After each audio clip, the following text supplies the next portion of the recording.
Bonjour et bienvenue dans ce nouveau podcast de l'UNSA Fonction Publique. Avec Luc Faré, son secrétaire général, nous allons aujourd'hui tenter de répondre à vos interrogations sur les élections professionnelles dans la fonction publique. Bonjour Luc. Bonjour Eric. Mais avant toute chose, j'ai ce matin une pensée pour la famille de l'agent fonctionnaire du fisc assassiné dans l'exercice de ses missions dans le Pas-de-Calais, ainsi que pour sa collègue victime et témoin de ce drame. Les agents publics exercent des métiers difficiles, voire dangereux, et malheureusement le drame d'hier montre la réalité de cette situation et j'apporte ici le soutien de l'UNSA et de l'UNSA Fonction Publique à toute sa famille. Merci Luc de cette réaction sur l'actualité. Nous sommes maintenant à quelques jours des élections professionnelles dans la fonction publique qui se dérouleront du 1er au 8 décembre 2022. Pourquoi ces élections sont-elles importantes ? Les élections professionnelles dans la fonction publique ont lieu une fois tous les 4 ans. Elles vont déterminer la représentativité des organisations syndicales dans la fonction publique, dans les ministères, dans les collectivités, dans les hôpitaux ou établissements médico-sociaux. Plus le score de l'UNSA sera important lors des votes des comités sociaux d'administration, les CSA dans les ministères, ou pour les comités sociaux territoriaux, CST dans les collectivités, ou encore pour les comités sociaux d'établissements hospitaliers ou médico-sociaux, CSE. Donc, plus souvent les agents choisiront l'UNSA, plus l'UNSA pourra peser dans les futures négociations qui s'annoncent. Luc, peux-tu nous expliquer qui vote exactement ? Les 5,5 millions d'agents publics votent. Les fonctionnaires, les contractuels, les apprentis, tous ont la parole. Tous peuvent choisir leurs représentants.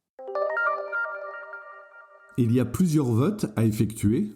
En effet, il faut choisir à la fois les représentants des personnels qui négocieront, qui pourront obtenir des avancées sur la santé, sur la sécurité ou pour améliorer les conditions de travail ou encore pour agir sur la qualité de vie au travail. C'est les votes pour les comités sociaux. Et un second vote permettra de choisir les collègues qui siégeront en commission administrative paritaire, les CAP, ou en commission consultative paritaire, les CCP. Ils pourront défendre et accompagner les agents en cas de difficultés dans leur carrière. Ces 2 votes sont importants. Luc, tu évoquais de futures négociations ou discussions qui vont s'ouvrir dans la fonction publique. De quoi parles-tu précisément ? En avril, lors de sa campagne électorale, le président de la République a annoncé qu'il souhaitait que soit modifiée la rémunération des agents publics. L'UNSA a déjà agi pour que ces discussions ne commencent qu'en 2023. L'UNSA portera des revendications, d'abord sur la nécessité d'une revalorisation salariale afin que tous les agents soient mieux rémunérés. À l'UNSA, nous estimons que l'attractivité des métiers de la fonction publique et la reconnaissance des agents passent par des augmentations importantes des rémunérations, et ce pour tous les agents, fonctionnaires comme contractuels. Pour l'UNSA, la hausse de 3,5% en juillet du point d'indice était une étape, mais elle reste insuffisante au regard de l'inflation actuellement à 6,2% sur un an. C'est pourquoi l'UNSA continue de demander une conférence salariale. L'UNSA propose aussi la mise en place d'un système d'indexation de la valeur du point d'indice sur l'évolution de l'inflation afin de garantir les salaires. Enfin, l'UNSA propose également des transferts prime-point. Un autre dossier est en cours de discussion, celui de la protection sociale complémentaire en prévoyance, avec des impacts possibles sur les règles touchant les congés de maladie. Si nous arrivons à un accord, pour que celui-ci soit valide, il devra être signé par des syndicats qui représenteront au moins 50% des agents. C'est là où chaque agent peut mesurer l'importance des élections professionnelles.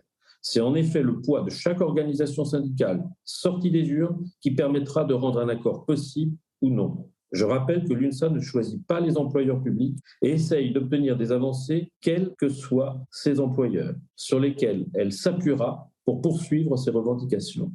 Enfin, la loi de transformation de la fonction publique ouvre la possibilité de négocier avec les employeurs publics sur de nombreux sujets, comme sur les conditions de travail, sur l'égalité professionnelle femmes-hommes, pour ne citer que ces 2 exemples. Est-ce que la question des retraites est un sujet de négociation ?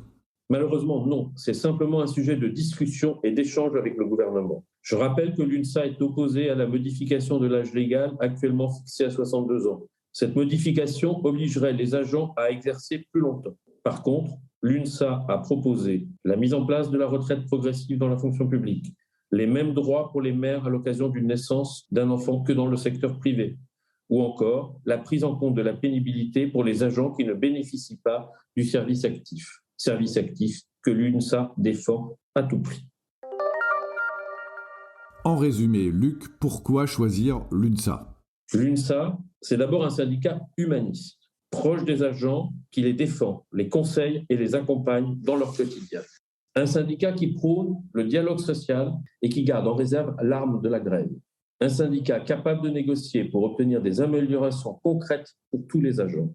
Un syndicat qui défend le service public et la fonction publique. Est-ce que tu aurais un dernier message avant le vote ? Oui, pour une fois, c'est l'UNSA qui demande à chacun, à chaque agent, à chaque agente de voter et de faire voter l'UNSA. Par avance, merci pour la confiance que vous nous accorderez. Merci Luc, merci à vous tous de nous avoir suivis pour ce podcast de l'UNSA Fonction Publique. Abonnez-vous pour le recevoir tous les mois. N'hésitez pas à nous laisser vos questions, vos interrogations sur le site de l'UNSA Fonction Publique.